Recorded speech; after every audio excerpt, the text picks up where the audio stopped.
In the video for today, I'm going to speak to you about if the IMEI number of a phone could be changed, whether it is lost or stolen, or whether you could change the IMEI number.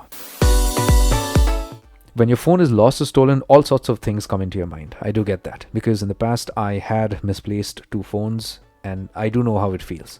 We go ahead and get to Find Hub or get to Find My Apple and try and track our phones. What if you don't get back your phone? Can the thief actually go ahead and change the IMEI number and, reuse it again and stuff like that?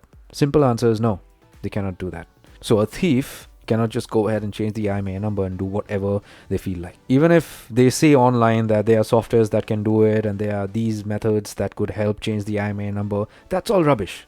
Okay, it doesn't work. And for those of you who are thinking about changing the IMEI number of your phone, that is actually not possible. If a blog or a website is providing you with a service or a software to download and then you could just connect your phone and then you could change the IMEI number, that's what they say. That's actually a fake proposal. If your phone is lost or stolen, what I would suggest is go ahead and blacklist the phone immediately. So you could go ahead, file a missing complaint to the local authorities, and you could also call up your network service provider from your mom's phone or your dad's phone or whatever it is and ask them if they have an option to blacklist your phone.